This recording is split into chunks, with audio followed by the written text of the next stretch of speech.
El tema de la regulación de la prensa escrita a raíz de la asociación entre el comercio y EPENSA viene siendo sumamente discutido. El Instituto de Defensa Legal, IDL, ha planteado una consulta a la Comisión Interamericana de Derechos Humanos acerca de si se debería regular o no se debería regular la prensa escrita. Y estamos acá con su director y con el experto en competencia, Alfredo Bular, para conversar sobre este tema. Hola, Glatzer. Hola, Alfredo. ¿Cómo están? Gracias por venir. Gracias a ti. Empecemos con el planteamiento del IDL. IDL sostiene que la asociación entre el comercio y EPENSA podría afectar la pluralidad informativa. Lo que ha sostenido la gente que se encuentra en la posición contraria es que el Grupo El Comercio tiene 6 diarios y 2 canales, mientras en el Perú existen 60 diarios, 301 canales, casi 1000 radios, 200 revistas, en fin, y que por eso sí existiría pluralidad informativa. Cuéntanos, Glatzer. Bueno, en primer lugar yo lo que quiero resaltar, que me parece bien que se discute este tema, que se haga en democracia. Me parece que estemos avanzando en discusión sobre libertad de expresión, tratando de resguardarla y protegerla, y de avanzar de los temas más o menos recurrentes de afectaciones a la libertad de expresión, como asesinato a periodistas, persecución o cierre de medios, a lo que la Relatoría de Libertad de Expresión, a quien algunos gobiernos hace unos pocos meses han querido atacar y que hemos tenido que defender, pues ha dicho que la pluralidad de la información es fundamental en un Estado democrático en la deliberación sobre temas de interés público. Entonces me parece que eso es importante. A mí me parece que es importante que se saque la discusión entre el comercio y la República, y que se saque la discusión del comercio con el presidente de la República, y que se abra un debate más amplio. Y además que en ese debate se vayan incorporando voces de la ciudadanía en términos de que ese es un derecho que nos compete a todos. Además es interesante políticamente que muchas personas que, como Alfredo Bular ha dicho en otro momento, participaron o estuvieron en lo que fue episodios vergonzosos de la prensa, el manejo de la prensa en la época de la dictadura de Velasco, en la época de Fujimori, hoy hayan surgido, hayan tenido una conversión importante y que estén defendiendo la libertad de expresión, cosa que ya me parece una ganancia. ¿Qué decimos nosotros en relación a este tema? Que nosotros no queremos que el presidente de la República o el Ejecutivo se meta a los medios de comunicación a tratar de manejar los contenidos, ni siquiera que una ley pretenda hacerlo. Pero tampoco creemos que no hay nada que hacer, sino creemos que hay que discutirlo entre cánones democráticos. Y qué mejor desde nuestro punto de vista que la Comisión Interamericana de Derechos Humanos nos ilustre sobre un debate que comenzó hace muchísimos años en el sistema interamericano sobre concentración de medios, qué cosa es lo que se debe y lo que no se debe hacer para que el resultado de eso no sea ni autoritario, ni antidemocrático, y menos, por supuesto, contra la libertad de expresión. Ahora, pero vamos al caso concreto, sí, porque creo que, en fin, esto es de lo que parte la discusión y es un tema bien importante de la discusión también, ¿no? ¿Por qué esta asociación entre el comercio y EPENSA, en tu opinión, afectaría la pluralidad de medios, existiendo tantos otros medios por los cuales los ciudadanos pueden informarse? Porque claro, hay, a ver, primero que yo he escuchado argumentos en relación a esto, que en radio y televisión se puede decir que puede haber concentración porque el espacio es limitado y la frecuencia se acaba. Que en el caso de la prensa escrita no, porque digamos no hay barreras de acceso y por lo tanto cualquiera puede fundar un periódico, cualquiera puede tener una revista, un blog o lo que sea. Pero eso no es tan así, porque esa facilidad para crear un medio lo sabe perfectamente los que trabajan en medios y el propio comercio. Porque el comercio, por ejemplo, ¿qué hace en su trayectoria, que creo a este respecto ha sido muy fructífera? Crea el diario El Trommen, el más vendido en América Latina y que es un muy buen diario popular. Crea Perú 21, que avanza y me parece bien. Pero de un momento a otro ya no sigue creando diarios y haciendo diarios, sino va y compra Gestión.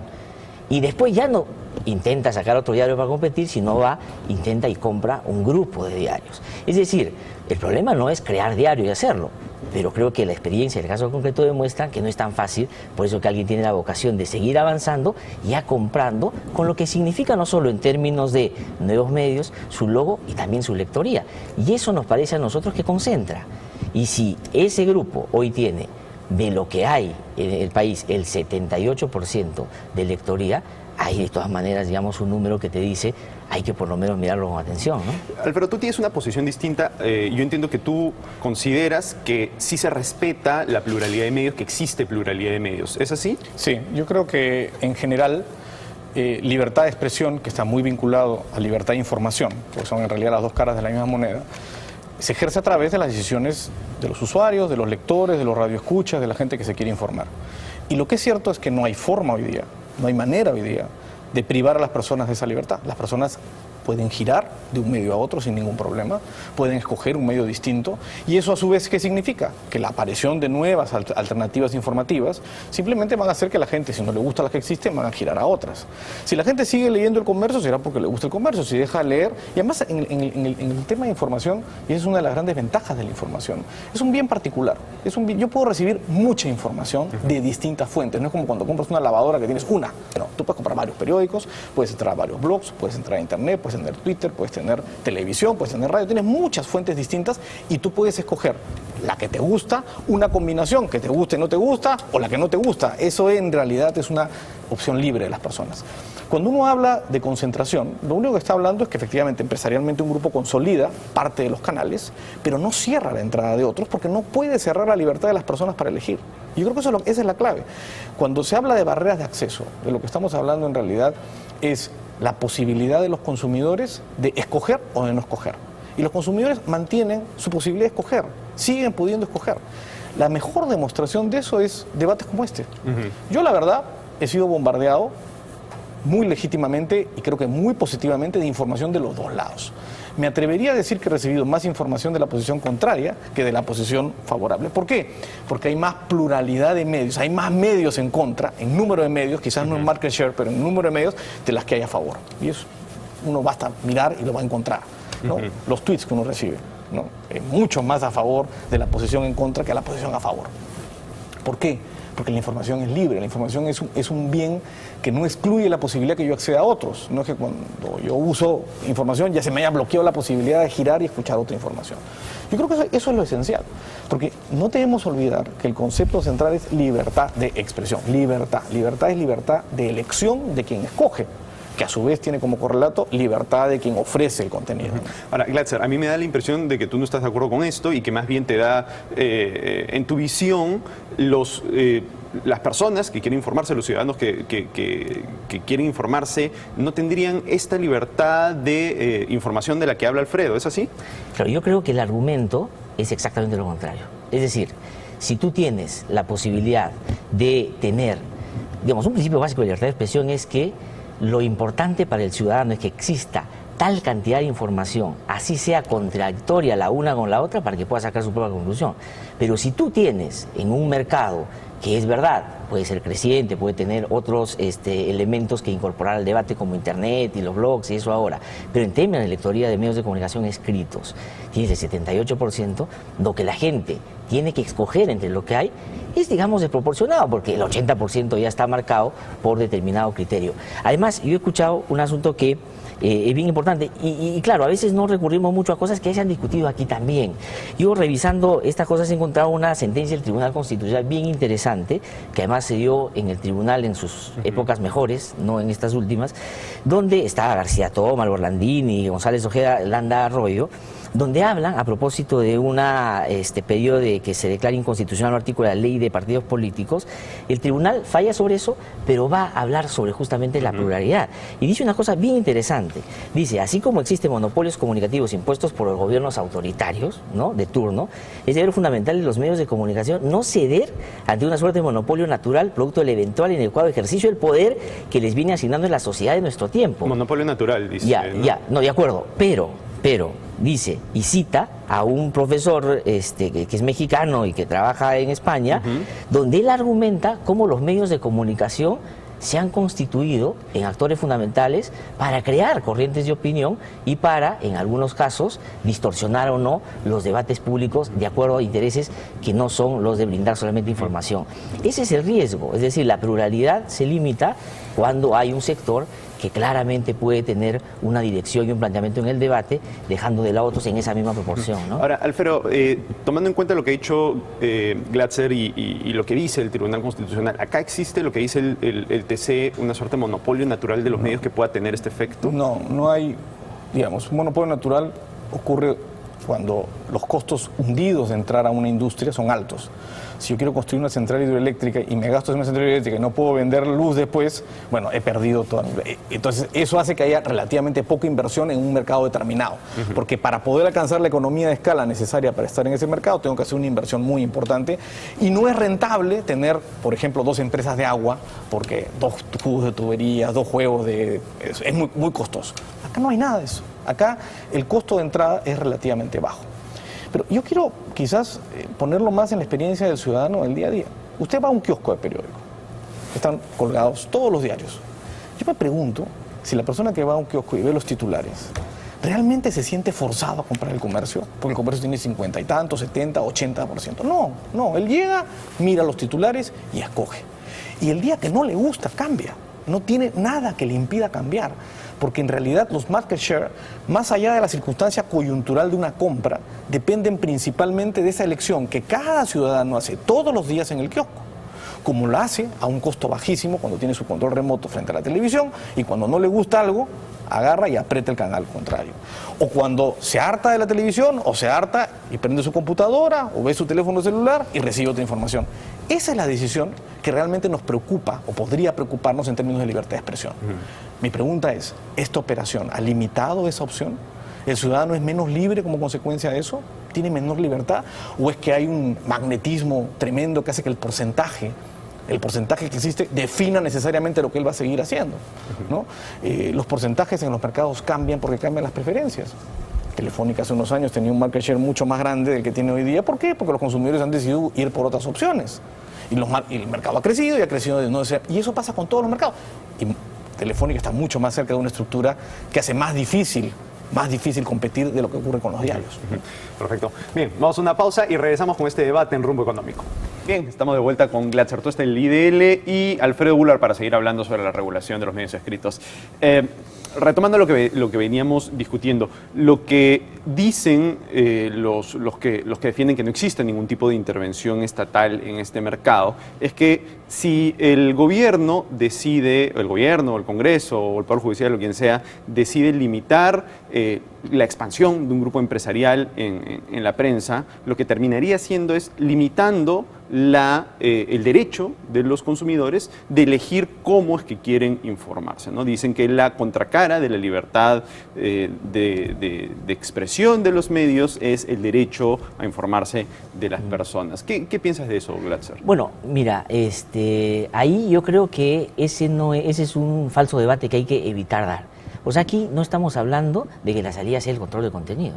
Yo sería el primero en salir a protestar. Pero yo no estoy hablando de control de contenidos, yo estoy hablando de control de lo que ustedes están planteando, o sea, de control de la participación del mercado. De acuerdo, lo que nosotros no estamos hablando de planteando concentración de contenidos. Es lo siguiente. El sistema interamericano de derechos humanos, digamos, no solo ha determinado que el derecho a la libertad de expresión es lo que el sistema llama un derecho preferente. Es decir, que en todas las discusiones que se puedan en los países democráticos es algo que se tiene que tratar de salvaguardar por encima de todo. Por eso que en el sistema hay una relatoría de libertad de expresión y no hay otra relatoría de naturaleza, porque es un derecho fundamental a proteger.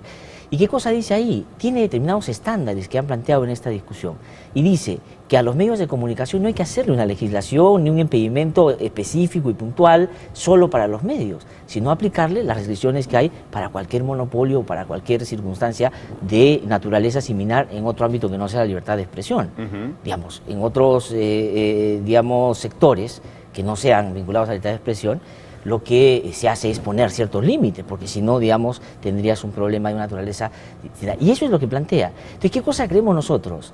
Que la Comisión y el sistema pueden ilustrar a las partes de cómo buscar una salida que no se escape y que no busque fortalecer algún extremo en esta discusión, ahora, sino una cuestión razonable. Claro, pero mi pregunta iba por otro lado, te has escapado un poco de mi pregunta. Mi pregunta es, ¿cómo se resuelve el tema de que si tú dices que un determinado grupo ya no puede vender más periódicos, le estás quitando, o le podrías estar quitando a los ciudadanos la posibilidad de elegir informarse a través de esa vía?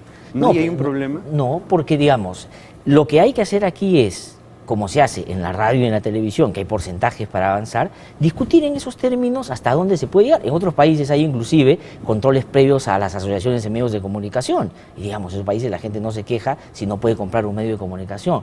Porque a diferencia de otras cosas, esto tiene que ver con un derecho fundamental que es exigible desde todo, de toda la persona. Yo quería regresar un ratito al argumento que decía Alfredo, porque es bien importante este tema de la sostenibilidad de los medios de comunicación. Porque claro, uno puede crear un periódico y uno puede, con esa facilidad con que entra, salir muy poco tiempo después. Porque sostener un medio es muy complicado, sobre todo, y ese me parece que es otra consecuencia de una concentración de esta naturaleza, es que la posibilidad que tiene alguien que tiene el 78% de la lectoría de negociar publicidad con privados o con públicos, es mayor. Yo he visto negociaciones en la radio, que es lo que yo más estoy metido, donde grupos de radio van y negocian y te dicen, yo te pongo publicidad en esta radio, te pongo en esta y te bajo los precios en esta, y digamos, otros no tienen la posibilidad de competir con eso. Y si llevas el tema a, por ejemplo, los medios en las regiones, están realmente ahogados porque no va siquiera gotear algo de publicidad en esos temas. Entonces, ese también es un asunto que creo que tiene que entrar al debate porque es, digamos, una cuestión evidente y muy fácil de comprobar, y los medios te lo pueden decir con mucha claridad, ¿no? A ver, Alfredo, hay dos temas acá que Glatzer está discutiendo paralelamente. A ver, un tema es el tema de si las medidas que ellos proponen, si alguna de las eventuales medidas restringirían el derecho a informarse de las personas, la libertad de elegir de las personas, y el otro es el tema de si existen barreras que imposibiliten, como por ejemplo la que describía Glatzer, que nuevos medios surjan. ¿Nos puedes hablar sobre las dos? A ver, en realidad las dos tienen una sola respuesta. El mercado de medios de comunicación es lo que se llama un two-face market, o un mercado de dos caras. Es decir, el mercado, tú estás en un mercado que es el de lectoría o de audiencia, y estás en un mercado que es el de publicidad, promoción, etcétera, etcétera, ¿no? Evidentemente hay una interrelación clara, y los two-face market tienen básicamente, resuelven un problema. Yo, para vender publicidad, necesito mucha lectoría, y si tengo mucha lectoría, voy a tener la posibilidad de vender más publicidad. Pero notemos que la clave para que el segundo mercado de publicidad funcione es la lectoría. Esa es la clave. Si la lectoría es libre, es decir, si yo puedo girar y migrar, el fenómeno de la capacidad de negociación que se puede generar a través de una fusión puede ser diluido a través del giro que van a tener los lectores o los radioescuchas o lo que sea a otros medios distintos, escritos, televisión, etcétera, etcétera. ¿Qué significa eso? Que en realidad tal poder no existe, o existe de manera pasajera, mientras yo mantenga la libertad de la gente de comprar. Mientras yo mantenga la libertad de la gente de escoger, porque claro, se habla del market share, pero la verdad, ¿qué cosa es un market share? Un market share es la decisión que los consumidores en un mercado dado toman respecto de distintas opciones que tienen disponibles. Pero ¿quién toma esa decisión? Los consumidores. En todo caso, si hubiera algún problema de alguna práctica que pudiera estar distorsionando la competencia, ya existen remedios. Ya existe el Indecopy si hubiera un problema de cláusula de atadura, un problema de negativa injustificada de contratar, ya existe un remedio a ese problema. Pero sinceramente me parece muy preocupante estar nuevamente discutiendo, porque en el fondo, ¿qué estás diciendo? Yo tengo que condicionar, y ahí creo que ese problema tiene dos problemas, ¿no? Tengo que condicionar el tamaño de los medios, de alguna manera. Y si el comercio logra, como efectivamente ha ocurrido, el grupo de comercio, crecer simplemente por crecimiento interno, porque captó más lectoría, también lo vamos a cuestionar. Porque puede llegar un momento que su participación puede ser mayor. Entonces, el punto no es ese, el punto es, ¿estamos respetando el derecho de los consumidores a elegir o no? Si se respeta el derecho de los consumidores a elegir, no hay un problema de información. Ellos escogen qué información quieren. Y tampoco habrá un problema de publicidad, porque finalmente el market share hará que sea más atractivo o menos atractivo poner publicidad en un medio o en otro. Glatzer, ¿qué piensas de uno de los temas que ha planteado Alfredo? Que es que, a ver, si uno está en contra de una determinada participación en el mercado de un determinado medio, no solamente debería estar en contra de que compre otros medios, sino de que siga creciendo, ¿no? Porque tú puedes obtener esta participación de mercado de las dos formas con el mismo efecto. Entonces, imaginemos que el comercio o la República o cualquier medio pase digamos, un 80% del mercado simplemente porque aumenta la lectoría. ¿Cuál es la medida que proponen? ¿Habría que prohibirle a ese diario seguir vendiendo ejemplares? Porque esa es la única forma de lograrlo, claro, que me parece que ustedes digamos, desean. yo creo que incorpora un elemento que puede ser tramposo en la discusión. Yo te digo, si el comercio, el grupo del comercio, le ha ido tan bien con los periódicos, ¿por qué no crea otros para competir con Correo y ganar la lectoría? O sea, digamos, Pero se fue a comprar. De hecho lo hizo, y compró, ¿no? digamos, con toda su electoría. Porque hizo Perú 21, No, eso no, fue lo que pasó con Perú 21. No, claro, pero Perú 21, después En su gestión, momento, y ¿no? ahora compra un grupo. Es decir, el argumento. Además. Claro, pero ¿cómo haríamos? O sea, pero la pregunta es, o sea, ¿cómo resolveríamos ese problema si ya un diario llega a tener tanta lectoría, le prohibimos seguir vendiendo ejemplares? ¿Cómo evitas el problema? No, es que digamos, ese, si se gana la lectoría práctico, ¿no? en medio de una competencia plural, me parece que no hay que poner ninguna limitación. El asunto es que cuando buscas asociarte, buscas fusionarte, y con esa fusión, no con, digamos, tu marketing, tu buena capacidad de hacer contenidos y de ser más atractivo, que consigues. Digamos, acá ha habido una fusión y por eso es que tiene esa... Antes de que eso pasara, nadie discutía concentración de la República, ahora, del comercio. Ahora, yo pienso lo mismo para la República también, si lo hubiera comprado. No, claro, o sea, digamos, no es un asunto medio, sí, de esa naturaleza. Lo importante sería, desde mi punto de vista, más en términos de lo que debía suceder, es que exista una diversidad de grupos y que los medios estén en distintas manos para que esa pluralidad se garantice, ¿no? Y el otro asunto que quería yo mencionar también en relación a lo que ha dicho Alfredo, que me preocupa, porque claro, también la discusión sobre la libertad de expresión no puede estar alejada de los propietarios de los medios de comunicación que tienen intereses particulares, porque obviamente no solo se dedican a las empresas de medios, sino también tienen otros intereses. Entonces, cuando tú tienes un grupo empresarial que aparte de tener medios, tiene otras empresas que pueden terminar contratando con el Estado, que pueden tener algunos negocios que tienen algún elemento de carácter público, la garantía de que la cobertura en ese gran grupo, en ese grupo de medios de comunicación que tiene una gran lectoría, se va a disminuir si hay problemas que cuestionar, por ejemplo, a ese tipo de empresarios. Y ese es otro asunto que también, y yo apelo mucho a la Relatoría de Libertad de Expresión y al sistema, porque ahí estos debates se han dado hace muchísimo tiempo. La primera pronunciamiento sobre concentración y sobre problemas de esta naturaleza se da a través de una opinión consultiva en el año 85, pedido por Costa Rica. O sea, no es una novedad. Entonces, ese es un asunto que hay que ver también con cierto nivel de preocupación, porque puede dejar fuera el debate algunos asuntos que estén beneficiados a los dueños de los medios, ¿no? Ahora, ya para cerrar, antes que nos gane el tiempo, la verdad es que si este debate llega al Congreso, bueno, de hecho el congresista Damert ya planteó una opción de ley para tratar de, digamos, resolver el asunto en su forma de ver el tema, algo puede salir, ¿no? Entonces, esto supone un riesgo para la libertad de prensa, para la libertad de expresión, seguir empujando este tema. ¿Tú qué piensas, Alfredo? ¿Te refieres a que esto vaya a pasar una ley del Congreso? No hay controlista de contenido, digamos. Digamos que se planteen los términos que dice Glatzer, una regulación, como a él le parece, sí que es un poco más aséptica, ¿no?